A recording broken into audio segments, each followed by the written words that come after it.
Olá pessoal, estamos em mais um Assisa TV, é um programa que leva aí para você informações e conhecimento de diversas áreas aqui de atuação do nosso Brasil, de empresas, empresários, comunicação, em todas as áreas e todos os segmentos, a gente sempre traz alguém muito importante e conhecido para poder falar com você e trocar ideia e bater um papo. E hoje nós estamos aqui, como eu considero, até estava falando que nós vamos falar com o Wilson Vitório Rodrigues, que ele é da FAC, Faculdade do Comércio, aqui que tem um convênio com a CIS, e o nome já diz tudo, né? Faculdade do Comércio, a gente já vai aprender tudo que envolve o comércio e tudo mais. Né? Então ele tem um extenso currículo aqui, que isso aqui de falar aqui, é formado, no Mackenzie, né, que foi formado, ele faz parte da Federação das Associações Comerciais, ele coordena o grupo de jovens empreendedores também da Associação Comercial de São Paulo, então diversas atividades que ele já tem. Então nós vamos falar do assunto que, eu posso falar assim, que eu acho que talvez não exista um assunto tão importante para o nosso Brasil hoje, quanto esse que nós iremos falar hoje, que é sobre educação. Quer dizer, como é que a gente pode ter um país, a gente até tem o título, né, do nosso programa, do nosso papo aqui, a educação e mercado formando profissionais para os desafios do futuro. Então, não vou nem fazer essa pergunta, primeiro tem outra aí, mas esse é o grande negócio, que é a educação para o nosso futuro. Mas essa vai ser a segunda pergunta, mas a primeira pergunta, Wilson, como é que, conta um pouquinho da de sua trajetória até você chegar onde você chegou, do que você está fazendo, só um pouquinho da sua trajetória. E, mais uma vez, agradeço você arranjar um tempo aí nessa agenda gigantesca aí, tomar conta de uma faculdade, eu sei que é um trabalho gigante, e os outros que você realiza. Obrigado. Viu? Perfeito. Bom, Everson, antes de mais nada, quero agradecer o seu convite, é um prazer estar aqui na Assisa e de bater esse papo com você, que é um empresário super dinâmico, atuante, é uma liderança aqui em Santo André, na região do ABC Paulista, e preside a Associação Comercial de Santo André, que eu tenho as referências mais elogiosas. Portanto, eu que agradeço o seu convite e quero então registrar o prazer de bater esse papo com você. Bom, sobre a minha carreira, né, a minha história ligada à educação, importa dizer o seguinte: eu sou de uma família que trabalha com educação há mais de 60 anos. Olha. Eu até brinco que o meu bisavô, libanês, né, ele veio para o Brasil e, ao invés de abrir lojinha, que é a regra entre os libaneses, né, ele fugiu à regra. Ele abriu escolas. Então tadinho ele fugiu dele, né? Quando foi? Quantos anos atrás, você está falando? Isso na década de 20, né, quando ele veio para o Brasil. Quando ele veio para cá. Aí ele se estabeleceu no sul do Mato Grosso. Nem Mato Grosso do Sul havia ainda. Ah, tá. Ele tinha um primo lá, um primo, né? O primo, e foi para lá. E foi para lá. Chegando lá, ele se deparou com uma situação que era a situação do interior do Brasil, né? Uma situação precária, não havia educação. A Igreja Católica exercia esse papel de educar, então tinham duas escolas, uma dos padres e outra das freiras. Dos padres para meninos, das freiras para meninas. E meu bisavô, este libanês, ele sempre foi um autodidata, uma pessoa muito focada em conhecimento, em educação, falava vários idiomas, era muito bom em matemática, enfim, era uma pessoa iluminada realmente. Os libaneses não for bom de matemática, pois é. É complicado. São vocacionados a isso, né? Então ele constituiu família e todos eles muito voltados para a educação. Num dado momento, ele com os filhos resolvem abrir uma escola. E aí até uma história interessante. Lá mesmo, lá no sul do Mato Grosso. Exatamente. Não havia Mato Grosso do Sul. Era Campo Grande, era uma cidade, nem capital era. E aí eis que eles, de maneira muito improvisada, porque não tinham realmente dinheiro, né? Estavam sendo até financiados por um outro libanês que já estava bem estabelecido. Eles abrem uma pequena escola que tinha sido concebida para atender no máximo 200 alunos. Quando eles abrem, já aparecem 1000 alunos. Por quê? Porque já tinham prestígio de serem realmente educadores muito capacitados, muito qualificados. Isso evoluiu, se torna, na década de 70, uma faculdade, na década de 90, uma universidade, pois não? Quando você assina assim, né? Aí hoje, né, trazendo para hoje, assim, fala assim, poxa, como é que você abre um negócio, né? E como é que você lidou como é que, na época, se você souber, né? Porque é uma história, Sim. né? De repente, pô, você tinha 200, aí você abre a porta, você olha assim, aqui, porque na época não tinha internet, não tinha nada, né? O pessoal ia lá, né? É. O pessoal ia lá, né? Aí você olha assim e você vê aquela quantidade. É, um negócio assim, impressionante. Fala assim, e agora o que eu faço? Você lembra? Ele te contou? Você te contou o que ele fez? Porque deve ter entrado em pânico, né? Em pânico. Desespero, meus tios contam que os pais chegavam dizendo assim, olha, eu quero de qualquer jeito matricular meu filho. Eles falam, gente, mas não tem espaço, não tem mobiliário. Eles falam, não, a gente manda a cadeira de casa. Manda a poltrona de casa, manda a carteira de casa. Desespero, né? Como gestor aí eles foram alugando várias casas, uma coisa improvisada. Só que o que valia mais era a educação. Os professores eram muito bons, acima da média, era uma nova proposta, né, de um novo país que estava se formando também, daquele avanço para o interior, na época de Juscelino, etc. Isso. Enfim, então, esse contexto geral também favoreceu muito. E aí, só para completar, na década de 70, se forma uma faculdade, e na década de 90, essa faculdade vira universidade. Então, a minha família... Como é que ainda existe? Ainda existe, claro, chama Uniderp.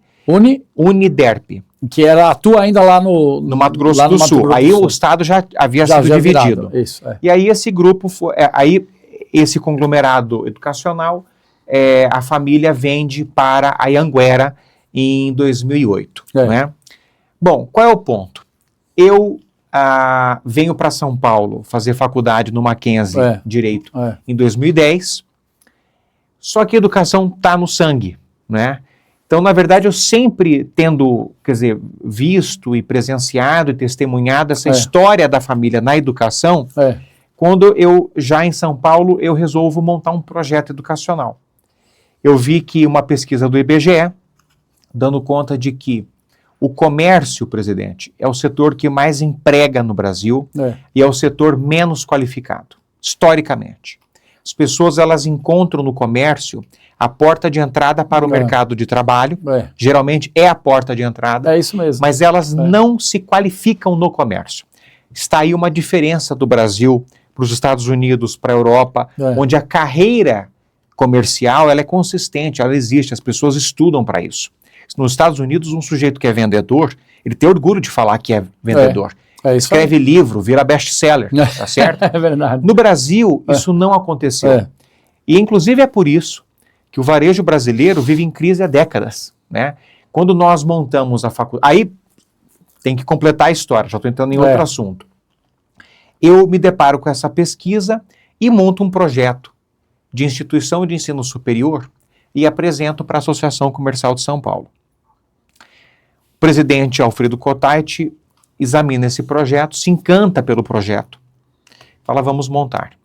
E aí nós demos entrada em final de 2018, no Ministério da Educação, e eis que em dezembro de 2019 o MEC credencia a Faculdade do Comércio com nota máxima, já com nota máxima nesse início, e nós abrimos em 2020. De lá para cá, a FAC cresceu, levamos a FAC para outras associações comerciais. Isso. Hoje a FAC está instalada em 145 associações comerciais de todo o Brasil. Inclusive a CISA. Estamos com 3.000 alunos. E depois o MEC credencia também a nossa educação à distância. E aí vem uma coisa muito importante que eu falo enquanto educador. É possível fazer uma educação à distância, um EAD, com qualidade. E a FAC, se não for a melhor, é uma das melhores instituições de ensino superior EAD no Brasil.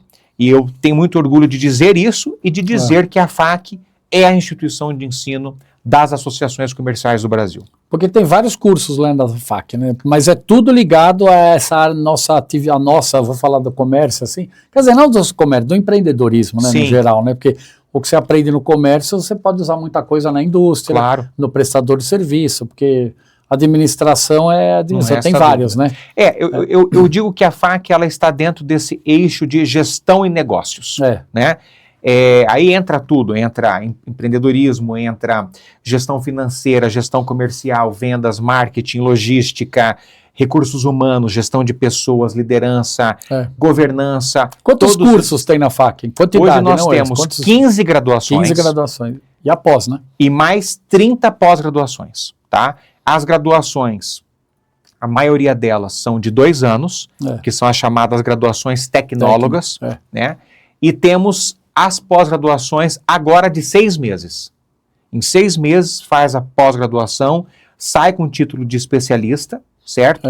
Que é a pós-graduação lato sensu, e nesse formato virtual, né? E aí eu sempre digo o seguinte, presidente, como é que se faz um EAD de qualidade?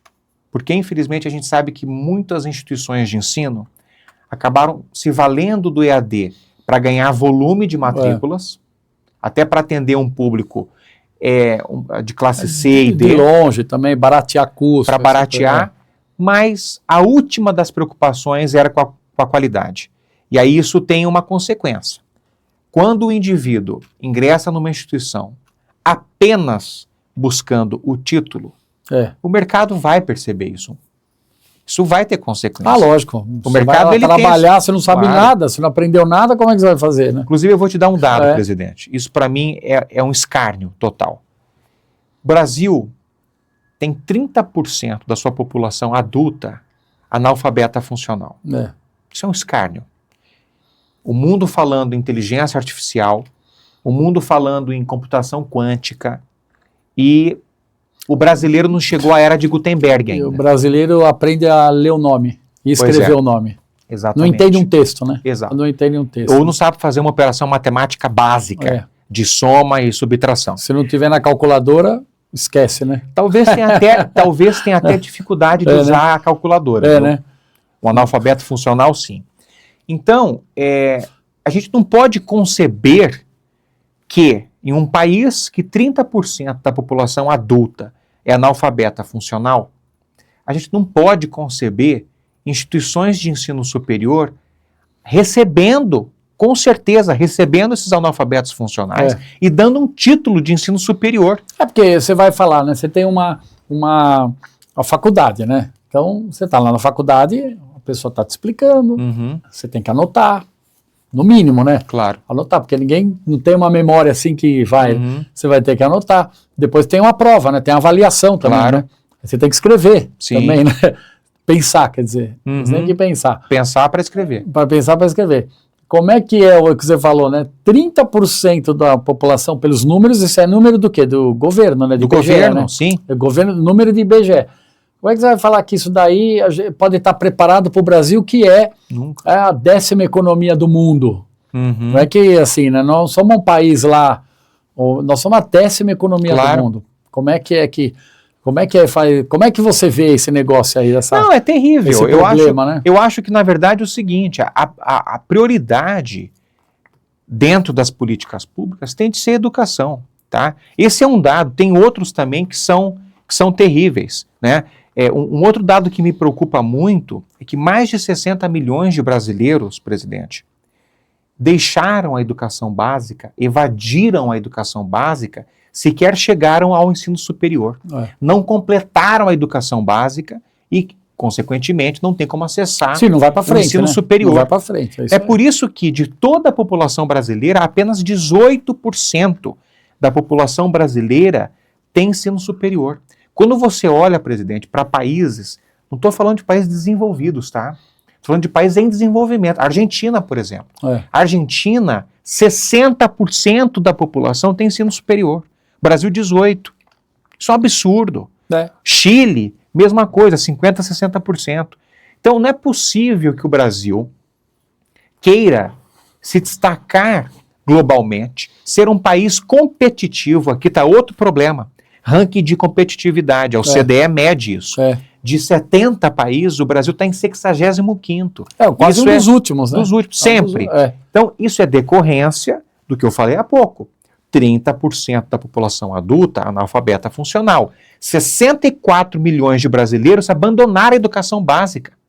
É óbvio que o Brasil, num ranking dos países da OCDE, estará, é óbvio, vai sempre estar nos últimos lugares quando você mede competitividade. Como é que o Brasil vai continuar competindo globalmente com esses índices completamente insatisfatórios? Eu digo mais, o Brasil só ocupa essa posição que o senhor mencionou há pouco, de 10ª economia do mundo, só ocupa essa posição porque Deus foi muito generoso conosco. É verdade, né? Não, isso é verdade mesmo. Deus né? nos deu uma terra fértil, deu tudo, né? condições climáticas extraordinárias. Aqui não tem furacão, não tem vulcão, catástrofe, não tem nada. terremoto, não tem nada disso. Os portugueses foram muito hábeis em garantir um espaço territorial, uma extensão territorial continental para o país, diferentemente da América Espanhola que se fragmentou. Fazer pequenininho, né? Então, isso tudo é que nos garante essa posição de 10º lugar, porque se fosse pela qualificação da mão de obra brasileira, pela produtividade da mão de obra brasileira, com certeza o Brasil não estaria como 10ª economia do mundo. Não. E é o que a gente falou assim no começo, a educação, né? A gente não chega em lugar nenhum sem educação, sem aprender, né? Sim. Sem aprender, a gente tem que aprender, que é a base para tudo. Não tem profissão no mundo que exista se não tiver educação. Claro. Dá para falar qualquer uma profissão. Qualquer profissão que você for falar, a pessoa tem que estudar para isso. Sim. Talvez até não existe a pior profissão do mundo, né? Mas qualquer profissão que você for hoje pedir ter, você tem que ter um mínimo de educação. Né? Eu não estou falando de cultura, estou falando de educação mesmo, né? Que é o ler, o escrever, o pensar, né?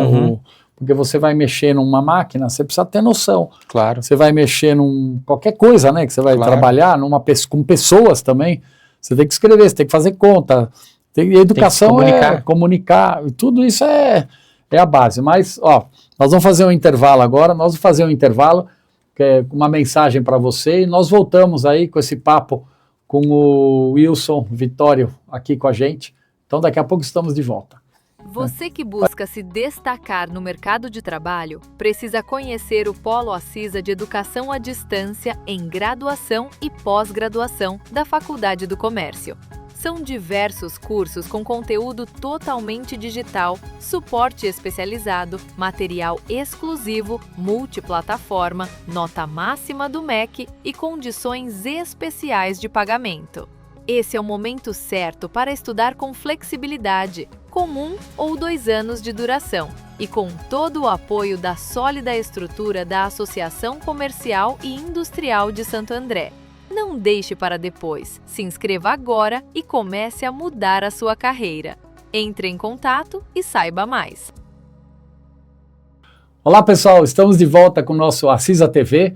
Temos a honra e a satisfação de estar aqui com o diretor-geral da Faculdade do Comércio, Wilson Vitório Rodrigues. Estamos falando sobre, eu acredito que é o assunto mais importante que possa existir para qualquer país do mundo, que é a educação.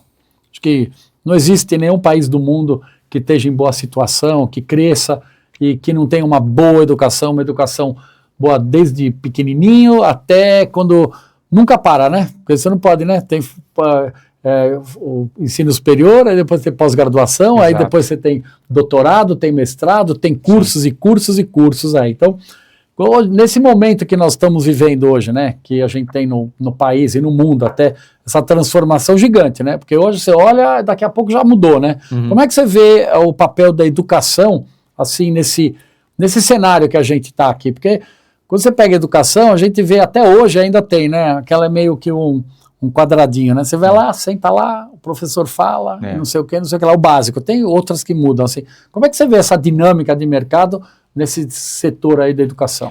Perfeito. Presidente, eu vou te responder fazendo aqui uma pequena digressão histórica para te mostrar como que mais do que nunca a educação ela tem um papel importantíssimo na vida dos indivíduos. Quando a gente olha para a história dos últimos 300, 400 anos, a gente verifica o seguinte: a primeira revolução industrial, que foi no final do século XVIII, quando se criou a máquina a vapor, né? Aquilo aconteceu por volta de 1790, 1780, né? Já mudou muita coisa. Bom, o mundo ficou meio atrapalhado depois daquilo lá, né? Não, e outra, a gente estuda negócio, né? nas grandes navegações que os portugueses saíram de Portugal, até eles chegarem aqui, eram meses e meses viajando. O pessoal morria no meio. Então, assim, a máquina a vapor, os navios a vapor, os trens, já melhorou a vida. Já melhorou tudo, o comércio, a indústria, brutalmente. 80, 100 anos depois, vem a segunda revolução industrial, né, que foi a invenção da linha de produção da eletricidade, certo? Já mudou muita coisa, melhorou muita coisa, o ser humano ganhou escala industrial, começou aquela coisa de fazer estoque, vender para outros países, etc. Usar o período noturno. Que não se usava. Perfeito. Mas, novamente, foram ali praticamente, foi quase um século entre uma coisa e outra. Depois veio a terceira revolução industrial, que foi aquele momento que o petróleo... O motor, né? O motor, a combustão via petróleo, né? Com uma eficiência brutal. Novamente, foram 80, 100 anos depois, chegamos aí. Depois, um pouco mais curto, cerca de 40 anos depois, veio o momento da informática, né? Que começou com aqueles grandes computadores que ocupavam uma sala inteira, IBM, etc. Tá. Nós estamos nessa sala aqui, tinha computador que não cabia nessa sala. Não cabia nessa sala. Era um andar inteiro o computador. Mas já melhorou também muita coisa. Os sistemas de gestão, tudo informatizado, sistematizado. Novamente, eis que a vida da humanidade melhorou um tanto. Por que eu estou fazendo essa digressão histórica? Quem nos ouve já percebeu que entre uma e outra revolução tecnológica industrial, você tinha períodos longos, de 80 a 100 anos. Mesmo a última revolução industrial, a quarta, entre a terceira e a quarta, foram 40 anos, mas é muito tempo. Estou dizendo isso por quê? Hoje, as revoluções, as transformações estão acontecendo de 5 em 5 anos. No máximo de 10 em 10 anos. E olhe lá ainda, hein? E olhe lá. Tem coisa que é menos ainda. Se o indivíduo antes, no século XVIII, XIX, XX, ele se formava com 20, 21 anos, já no ensino superior, com 22, 23 anos, ele olhava para frente e falava assim, olha, a próxima revolução, a próxima grande transformação vai vir daqui a 80 anos. Então isso que eu acumulei de conhecimento até agora será suficiente para eu encarar os próximos 50 anos de vida. Fazendo um cursinho aqui, um cursinho ali, né? Era uma verdade isso. Isso era uma verdade, certo? Hoje, isso não existe mais. Por isso que, inclusive, em Harvard, os especialistas em educação de Harvard criaram uma expressão chamada Long Life Learning. É a aprendizagem ao longo da vida. E quando você olha para as habilidades que o Fórum Econômico Mundial aponta como as habilidades cruciais para 2030, que é daqui 4 anos, não é nada, em primeiro lugar aparece a adaptabilidade e, em segundo lugar, a criatividade. Que são essas duas habilidades cruciais para o indivíduo de 2030. Por que coloca adaptabilidade? Justamente por conta dessas transformações. O indivíduo que não dominar o conhecimento, não dominar a informação e com rapidez, ele vai ficar para trás, porque ele não vai conseguir se adaptar. Por isso que, mais do que nunca, o papel da educação é crucial. Aí vem uma segunda provocação. Ok, o papel da educação é crucial. Que é para fazer qual base, né? É isso aí. Mas qual educação? Não é qualquer educação. É essa educação que prepara o indivíduo para esses desafios do mundo agora. Que apresente para este indivíduo quais são os desafios do mercado, da indústria, do comércio, dos serviços, os desafios do comportamento humano. Não é só hard skills. São as habilidades comportamentais também, as soft skills. E aí é que eu digo para o seu público, sem chance, sem medo de errar. A faculdade do comércio, ela prepara o indivíduo para esse cenário desafiador. E é por isso que eu faço votos de que o seu público, e através da CISA, é que eles vão acessar este instrumento educacional, que é a faculdade do comércio. Eu faço votos de que esse nosso público, de fato, estude conosco. Que eu digo com tranquilidade. A faculdade do comércio, ela tem consistência educacional para preparar o indivíduo para esse novo momento. E o que você acha, assim, por exemplo, que é difícil, né? A gente vê, por mais que a gente, que é o trabalho nosso do dia a dia, né? O seu lá na direção geral da faculdade, o nosso aqui da CISA, de angariar as pessoas e mostrar que, acho que a primeira coisa é mostrar que a pessoa precisa realmente estudar, enfiar na cabeça de que ela precisa. Claro. Porque, como você falou, né? 30 milhões não tem nem condições, porque não sabe ler e escrever direito. Uhum. Mas 40 milhões também tá meio que, vou, não vou, aquele negócio lá, né? Você pega um número desse, você pega aí, dá 70 pessoas. Desesperador. Você tem um negócio assim, né? Porque nós temos que primeiro, então, convencer a pessoa da importância da educação. Uhum. Esse é o primeiro passo aí, como é que você vê, e na sequência é meio lógico, já que eu tenho importância da educação, então eu vou correr atrás de algum lugar. Claro. É isso, como é esse o método que você vê? Não, é isso, quer dizer, e é por isso que eu fiz questão de mostrar, de fazer essa análise, para que as pessoas entendam o seguinte: sem educação não se chega a lugar algum, sobretudo agora. Olha só, tem uma coisa que eu gosto de sempre dizer, o seguinte: entrevistaram os CEOs, ou os fundadores, os donos, das maiores empresas de tecnologia do mundo. É uma pesquisa de Stanford. 99% dos indivíduos têm graduação. 99% tem um curso de graduação. Metade tem um curso de pós-graduação. 1% só, que aí são aqueles gênios que passam na Terra a cada 500 anos, tá? Que não tiveram ensino superior. Mas aí eu digo para todo mundo, ser gênio... Bom, é 1 em 1 milhão, né? 1 em 1 milhão. É Deus colocar o dedo em alguém e falar, você vai para a Terra com essa missão e tal. A gente não pode contar com isso. Então, para todos nós que somos mundanos, que somos normais, que nós não fomos tocados com um dom extremamente acima da média, a educação é o caminho para a prosperidade, não há outro caminho, não é? Agora, quando a gente soma a isso, tá certo? Aqueles desafios que eu citei há pouco do mundo moderno, dessas transformações frenéticas, aí que a gente chega definitivamente à conclusão de que sem educação não há caminho. Bom, antes da gente começar a nossa gravação, o presidente estava me perguntando sobre a questão da educação básica. Né? Dos pequenininhos, do comecinho, pequenininhos, né? E eu disse a ele, concordo, que talvez quando a gente analise o papel, a importância da educação, a educação básica seja a mais importante. Eu te digo por quê, presidente. Vários países que tiveram um salto de desenvolvimento econômico-social relevante olharam para a primeira infância. O Japão é um país muito icônico nesse sentido. Você já deve ter visto vídeos, aparecem para mim vários nas redes sociais. Do Japão, daquelas escolas e tudo. Das criancinhas japonesas que fazem contas extraordinárias e tocam, algumas tocam instrumentos. Você olha e fala assim, mas como é que pode uma criança de 2, 3 anos tocando piano desse jeito? Não é porque é prodígia. Algumas são, mas não é a regra. É porque na primeira infância, isso já tem N estudos de neurocientistas comprovando isso. O cérebro, ele é uma esponja. Ele vai captando dados, informações. Uma criança tem essa esponja vazia. Esse é o momento de você incutir na cabeça do indivíduo informação, conhecimento. Porque ele vai reter. Ele vai reter informação. O Japão fez isso. Focou nessa primeira infância.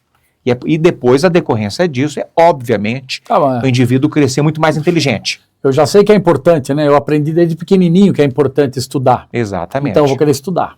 O Japão fez isso muito bem, veja o que é o Japão. Você viu a Coreia também, a China, a Coreia fez. A China passou a fazer isso também, tal qual o Japão, o resultado está aí. A Coreia do Sul é um caso muito interessante, porque veja só, a Coreia do Sul tinha tudo para ser um país completamente quebrado, sem importância global. É uma península rochosa. É um tequinho lá de terra, praticamente. Né? Faz divisa com um único país, que é a Coreia do Norte, que é uma ditadura comunista. É um país pequeno, sem terras agricultáveis. há 50 anos, o que eles pensaram? Ou a gente investe em educação para criar valor, para criar tecnologia, ou a gente vai continuar sendo... Vamos virar aqui a fazendinha, né? Pois a é. fazenda. Para te dar um dado, presidente, há 50 anos, década de 60, 70, a renda per capita de um sul-coreano era metade da renda per capita de um brasileiro. Metade. Foi quando eles começaram a fazer essa transformação social através da educação. Na década de 80, já se equiparou. Na década de 90, a renda per capita do sul-coreano já era o dobro da renda per capita de um brasileiro. Nos anos 2000, o triplo. Hoje, um sul-coreano é, em média, 5 vezes mais rico que um brasileiro. Isso em 50 anos, né? 50 anos. Que é o pessoal fala, a educação muda em diversas gerações. Não é uma realidade. Sim. Porque se você pegar uma pessoa hoje, uma criança hoje, e fizer isso, daqui 20 anos, antes de 20 anos, ela já é outra. Né? Exatamente. Quando ela tiver 12, 13, 14, ela já é outra pessoa que já vai pensar diferente. Claro. E quando ela tiver com 20, que está praticamente acabando uma faculdade, está fazendo aquele negócio de estágio, né? Está fazendo estágio, já é uma cabeça diferente. Então, em 20 anos, você consegue já mudar bastante coisa. Então, não é um negócio de gerações, né? Que se fala... Quer dizer, até podia ser no passado, né? Porque demorava, né, para acontecer alguma coisa, mas agora não. Em 20 anos, você consegue mudar. Acho que basta começar, né? Claro. O negócio é começar isso aí. E aí, você fala assim, com esses números, né, que a gente vê das pessoas e tudo mais, eu falo assim, como é que a gente consegue preparar a população, assim, como é que uma faculdade, né, como é que se consegue preparar todos esses estudantes, assim, para esse mercado e para esse mundo que, para amanhã, daqui 6 meses, daqui 1 ano, de repente o que está vendo hoje, daqui 1 ano é meio que, isso aqui já não é que é ultrapassado, mas está quase, né? Como é que faz, como é que é um negócio desse aí numa faculdade? Bom, em primeiro lugar, a faculdade ela tem de ter um time acadêmico qualificado. Um time acadêmico qualificado, antenado, né? A gente vive mudando, presidente, as nossas matrizes curriculares. Todo ano a gente muda as nossas matrizes curriculares, as disciplinas, as matérias, a gente muda 2, 3 vezes. Quando você diz assim, a matéria assim, é o título dela ou a forma ou o conteúdo? Tudo. Assim? Tudo? Tudo. Não 100%. Não, isso aí. Mas a gente está sempre mudando, incrementando, fazendo de fato alterações na nossa matriz curricular por conta dessas mudanças. Quando a gente iniciou a faculdade, por exemplo, não se falava muito em ESG. Aí vocês todos perceberam que há cerca de uns 3 anos, mais ou menos, virou o grande tema. Né? Aí, vamos fazer uma adaptação e... tem que ter o assunto lá para aprender. Isso de repente, o ESG meio que saiu de moda, aí agora se falam em novas coisas, em em papel da tecnologia, na produção, no comércio, nas vendas, nas relações humanas e tal. Aí a gente fez uma mudança curricular para falar de IA. Daqui a pouco vai vir a computação quântica. E a gente vai ter que buscar isso. Tem instituições que não estão nem aí. Investem naquele conteúdo, é um investimento alto quando você faz com qualidade, né? E aí se acomodam, entende? Mantém aquele conteúdo vigindo por anos a fio, entendeu? Essa instituição não está preocupada em, de fato, transformar a vida do indivíduo que é seu aluno. Porque o mercado vai perceber se o cara está antenado com coisa moderna ou não. Você sabe o que está acontecendo, né? Você percebe isso conversando com aquele indivíduo. Então, esse é um ponto importante. Outro ponto que a gente se preocupa muito, presidente, é com a formação humana. Não só as habilidades técnicas, que são cruciais, mas também as habilidades comportamentais. Por que eu digo isso? Existem N estudos que dão conta, e eu vejo isso na minha vida pessoal, profissional, empresarial. Você contrata um indivíduo por aquilo que ele revela no seu currículo. Papel aceita tudo também. Então, fiz curso disso, fiz curso daquilo, domino Excel, falo inglês, isso é tudo habilidade técnica, tá? Mas você geralmente desliga por falta de habilidade comportamental. É aquele indivíduo que não sabe se relacionar, trata mal o seu cliente, trata mal o colega, não entende a cultura da empresa, não é colaborativo, não é resiliente, espana já na primeira oportunidade. Pelo jeitão, traduzindo pelo jeitão, né? Exatamente. Pelo jeitão. Né, então, a educação básica ou superior tem o dever de tratar disso.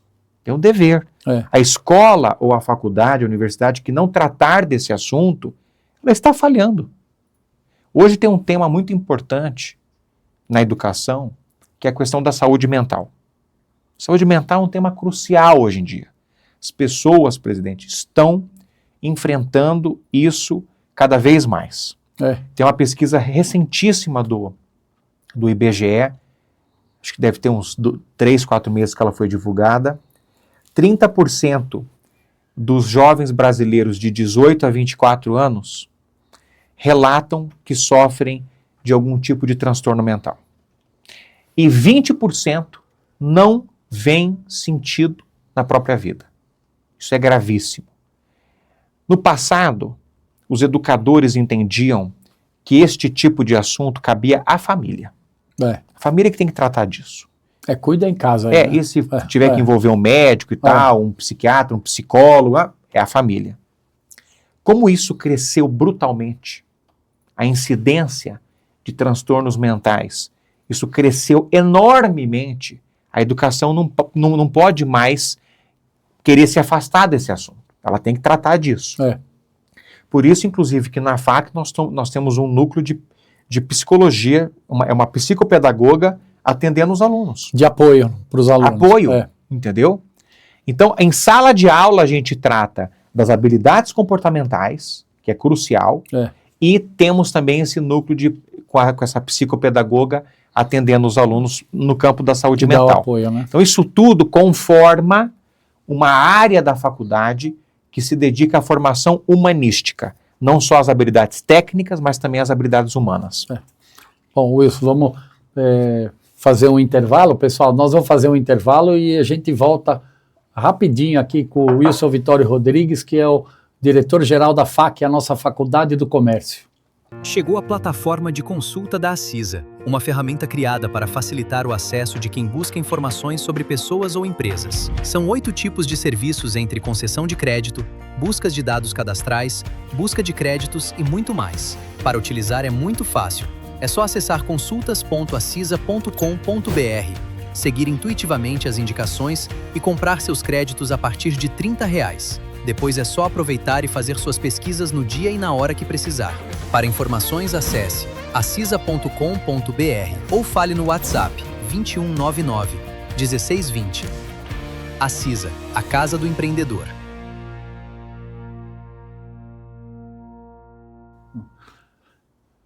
Olá, pessoal, estamos de volta aqui com o nosso Acisa TV e hoje temos aqui a satisfação de estar com o Wilson Vitório Rodrigues, que é o diretor-geral da Faculdade do Comércio, que é uma grande instituição de ensino que existe aqui no nosso estado de São Paulo. Quer dizer, como é EAD, é Brasil inteiro, né? Então, é uma das grandes instituições de ensino que tem aqui do nosso Brasil. Obrigado mais uma vez, Wilson, de estar com a gente aqui, né? Mas hoje a gente está falando, né, muito de inteligência artificial, tudo é digital, tudo é tudo é o celular, tudo é o tablet e essas coisas todas, né?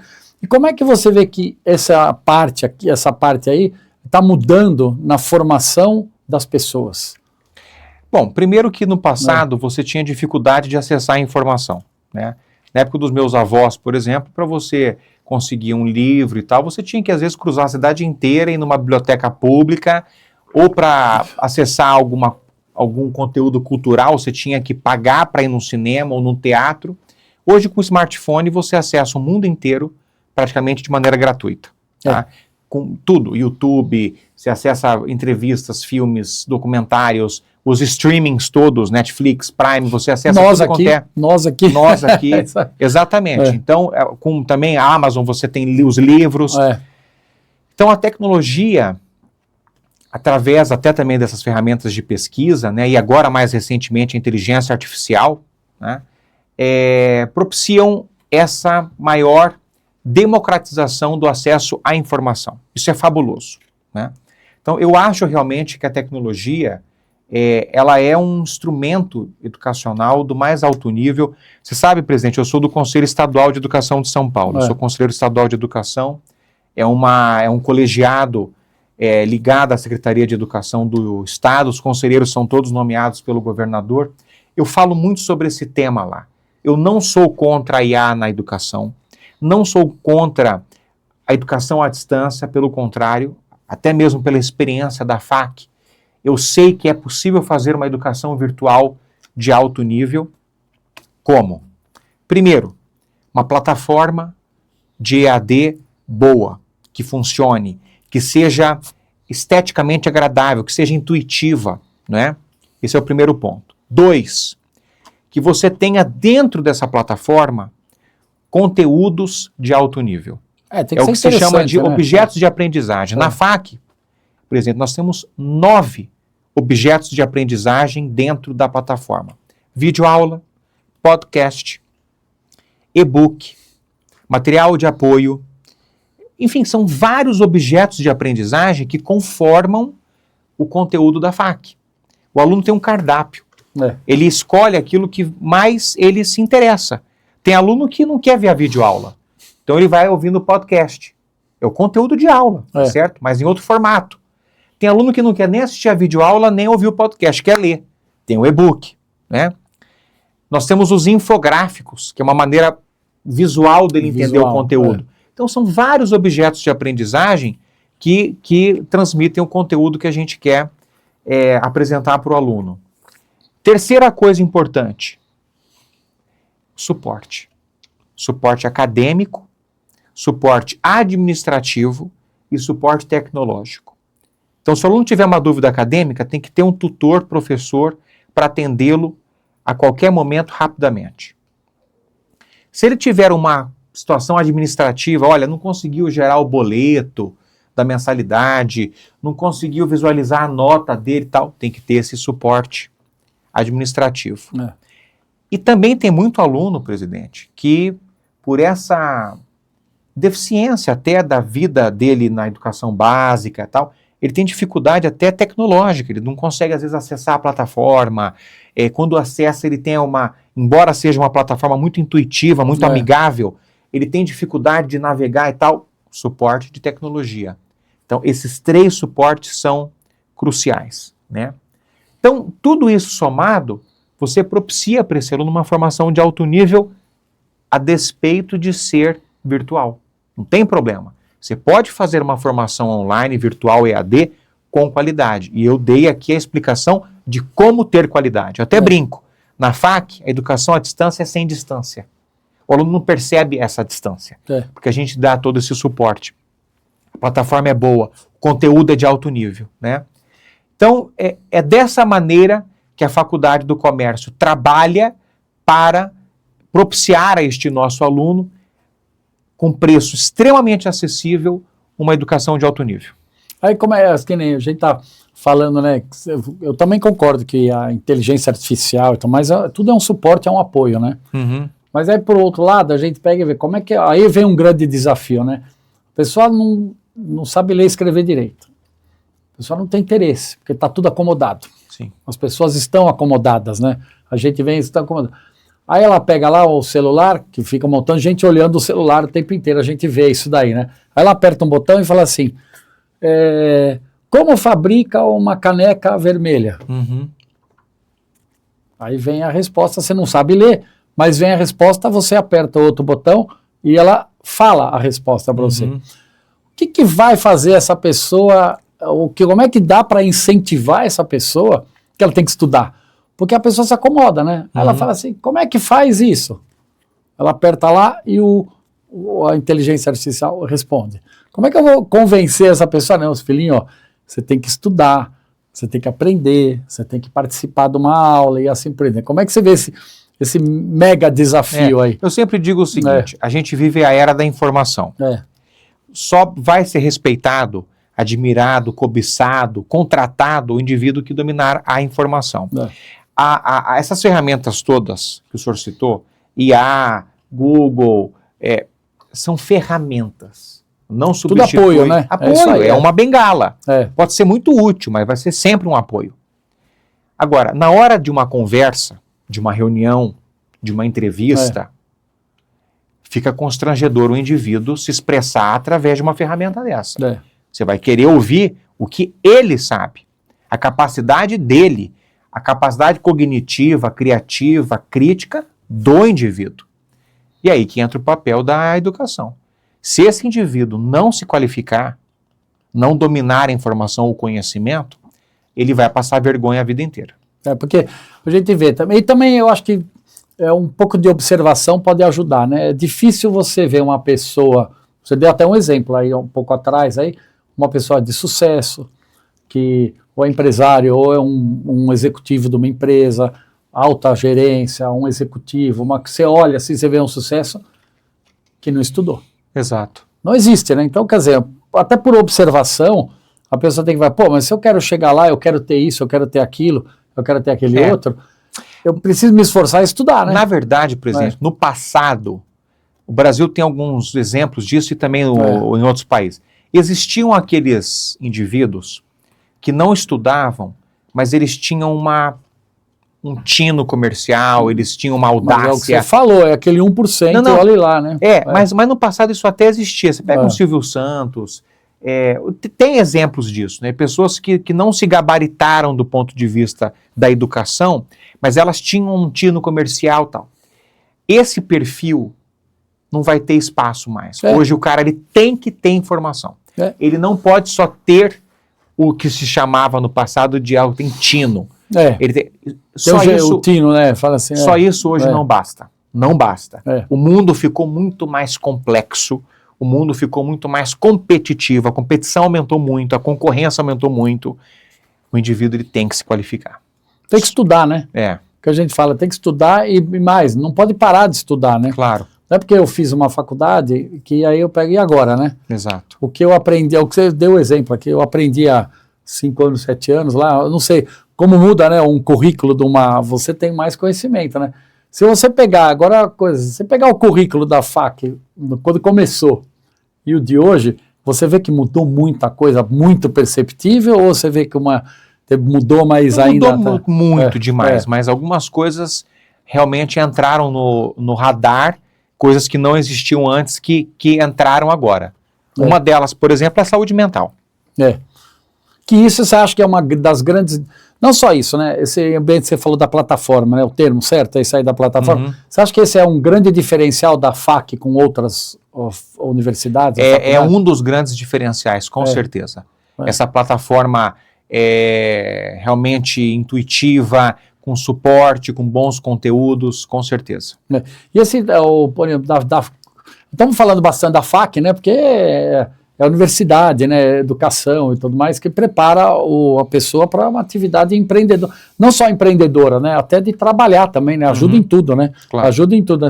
Como é que você vê a formação do pessoal, né, assim, com a necessidade, hoje o mercado de trabalho precisa disso. E aí eu tenho que formar, só que o mercado de trabalho precisa disso, eu preciso. Não é precisarei, né, preciso. E a faculdade, ela formará. Sim. Como é que dá para encaixar o presente e o futuro nesse negócio aí? É o que eu disse há pouco. Os formadores, os educadores, eles têm de estar conectados com o mercado. Existe um cacuete da educação brasileira péssimo, da academia estar completamente desconectada do mercado. Isso é um cacuete nosso. Tá? É você formar indivíduos... essa coisa que fica se retroalimentando, assim, você forma um indivíduo para ele depois continuar na própria academia, isso é um problema. Os professores brasileiros, a maioria, tem essa dificuldade, porque eles não estão inseridos no mercado. Na FAC, presidente, muito mais vale para a gente a experiência profissional do que a titulação. Isso eu digo enquanto educador. O sujeito tem mestrado e doutorado, ele não está qualificado como professor, está qualificado como pesquisador, são coisas diferentes. Infelizmente, o MEC no Brasil, ele acha que ter titulação qualifica o cara como bom professor. Isso é um ledo engano. Isso é um absurdo pensar isso. O cara que é mestre e doutor, ele é um bom pesquisador. Ele se dedicou à pesquisa. Não significa que ele será um bom professor. E para mim, um bom professor é aquele indivíduo que está no mercado. Ele sabe o que é necessário. As dores que o mercado enfrenta, que a indústria enfrenta, que o comércio enfrenta, que a área de serviços enfrenta, que o agronegócio enfrenta. Esse é o indivíduo que tem capacidade de transmitir conteúdo. E esse é o professor básico da quantidade de professores da FAC, né? É com esse perfil. Com esse perfil, de quem está lá como a gente fala, quem é do comércio, está com a barriga, umbigo no balcão. Exatamente. É isso aí, basicamente. É isso daí, né? Basicamente é isso aí. E daí agora também, nós estamos praticamente encerrando o nosso papo aqui, Wilson. Deixa um recado aí para nós, passa as redes sociais aqui da nossa FAC, como é que a gente pode, você que está nos assistindo, pode virar um aluno, aprender, estudar bastante eu sempre falo nossa, né, porque é a Faculdade de Comércio, a CISA apoia desde o início, então Perfeito. Eu vou falar que ela é sua, né, mas ela é nossa, né? Claro, ela é nossa. Ela é nossa Faculdade do Comércio. Né? A FAC é a Faculdade das Associações Comerciais do Brasil. Se a FAC está aqui em Santo André, ela é da CISA. Ela é nossa, claro. É isso aí. Então passa um recado aí para todo mundo. Bom, né? E incentiva, né? Todo mundo, claro. Pessoal, vamos estudar, melhorar de vida e tudo mais. Aprender é uma coisa que ninguém te tira. O que você aprendeu é seu, é eterno, claro. É seu, né? Então passa aí pra gente. Bom, por tudo que eu disse nesse nosso bate-papo, né? Eu digo a vocês, não abram mão do conhecimento. Vocês já podem ter observado isso. No círculo social, no ambiente social, o indivíduo que se torna referência, o indivíduo que se torna admirado, aquele indivíduo que as pessoas querem estar próximas dele, é o indivíduo que detém assunto, que detém informação, que detém conhecimento. É este o indivíduo que no mercado será criativo, vai propor soluções para os desafios, porque ele tem repertório, ele tem conhecimento, ele tem informação. Como é que se adquire isso? Na escola e na universidade. Só que aí eu digo, não é qualquer escola, não é qualquer universidade. Escolha uma boa instituição. E eu digo a vocês, sem medo de errar, a Faculdade do Comércio é uma instituição de ensino de altíssimo nível. E com uma vantagem, pratica valores acessíveis, porque ela tem também uma destinação social. É a Faculdade das Associações Comerciais do Brasil. Ela tem esse compromisso com a sociedade. Portanto, faço votos de que vocês que nos assistem entendam a importância da educação. Não qualquer, mas a educação que tem um compromisso, que tem a seriedade, que vai transformar a sua vida. Nosso site, facsp.com.br, nas redes sociais, fac.faculdade do Comércio e também a Associação Comercial de Santo André. Fica à inteira disposição o time daqui, né, presidente? Sim. Para, de fato, matricular, te atender, sanar dúvidas, né? Tem o site da CISA, você pode jogar no Google, Associação Comercial de Santo André, você vai encontrar ali facilmente, faça contato, se matricule, eu tenho certeza. Sua vida vai melhorar muito, você vai ficar muito mais inteligente, muito mais sabido, vai deter informação, conhecimento e vai fazer sucesso. Muito obrigado, presidente. Obrigado a você. Pessoal, nós tivemos aqui no Super Papo com um assunto extremamente importante e acho que crucial e que é a base de qualquer outro assunto que a gente possa assistir aqui no nosso programa da CISA TV, que é a educação. Wilson, obrigado você ter arranjado um tempo para estar aqui com a gente. O Wilson é o diretor-geral da nossa Faculdade do Comércio. Você que está nos assistindo, muito obrigado. E entre em contato com a CISA para pegar mais informações da FAC e também nas nossas redes sociais para acompanhar todas as atividades que a CISA realiza praticamente toda semana, todo mês e o ano inteiro, levando assuntos para você e o empresário e toda a equipe que trabalha, está sempre formando e sempre aprendendo e se capacitando. Obrigado por todos vocês estarem nos assistindo e até o próximo CISA TV.